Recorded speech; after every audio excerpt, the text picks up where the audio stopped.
Friends ఇప్పుడు వచ్చేసి అరటికాయ ఫ్రై అనుకుంటున్నామన్నమాట. ఫస్ట్ కళాయి పెట్టుకొని ఆయిల్ వేసుకొని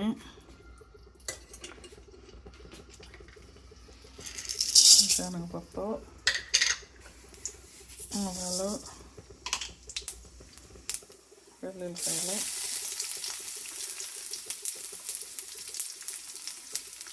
జీలకర్ర,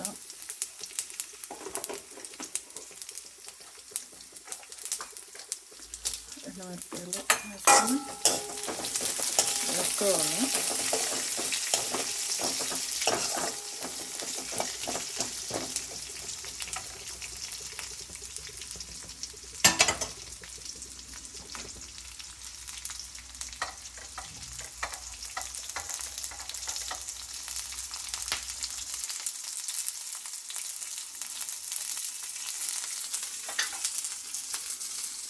ఇలా చిన్న ముక్కలు కట్ చేసుకోవాలి ఫ్రెండ్స్. అరటికాయలని, ఇది 2 అరటికాయలు అన్నమాట. ఇది కొంచెం దోరగా వేగాక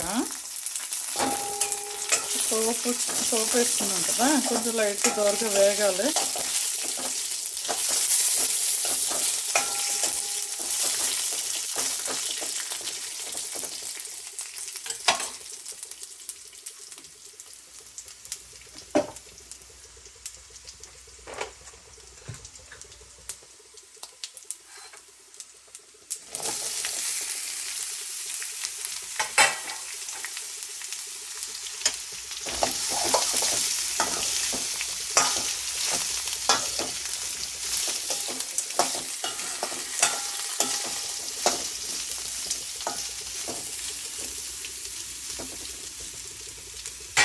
దీంట్లో కొంచెం పసుపు, సాల్ట్ వేసుకొని మూత పెట్టేసుకొని ఒక 5 మినిట్స్ ఉంచాలి ఫ్రెండ్. 5 మినిట్స్ ఉంటే ఉడికిపోతుంది. సిమ్లోనే వండుకోవాలన్నమాట, హైలో పెట్టకూడదు. హైలో పెట్టుంటే మాడిపోతుంది, ఉడుకుదు.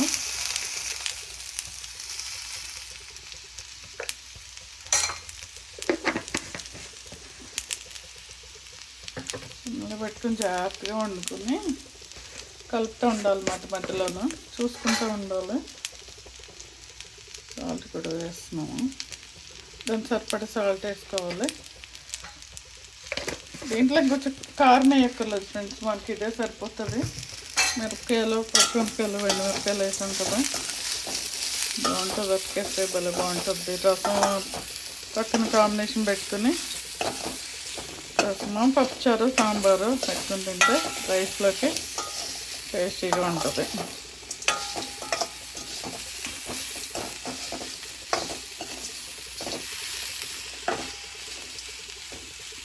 దీంట్లో ఇంక ఉల్లిపాయలు ఏమి వేయట్లేదు. కావాలంటే ఉల్లిపాయలు కూడా వేసుకోవచ్చు, తాలింపులోనే వేసేసుకోవాలి. వేయట్లేదు నేను. సిమ్లోనే ఉడకనిద్దాం ఫ్రెండ్స్, ఇట్లాగా సిమ్లోనే 5 మినిట్స్ అయ్యాక చూస్తే అయిపోయి ఉంటుంది, రెడీగా అయిపోతుంది అరటికాయ ఫ్రై. ఫ్రెండ్స్ వచ్చేసి అయిపోయిందో లేదు చూద్దాము. అయిపోయింది, రెడీ.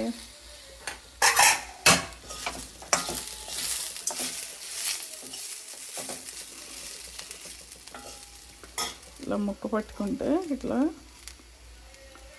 మెత్తగా అయిపోవాలన్నమాట. ఇట్లా అయితే అయిపోయినట్టమాట కర్రీ.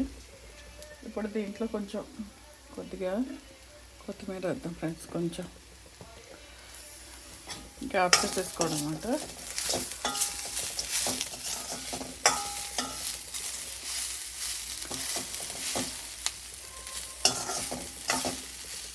టేస్టీ అరటికాయ కర్రీ, అరటికాయ ఫ్రై రెడీ.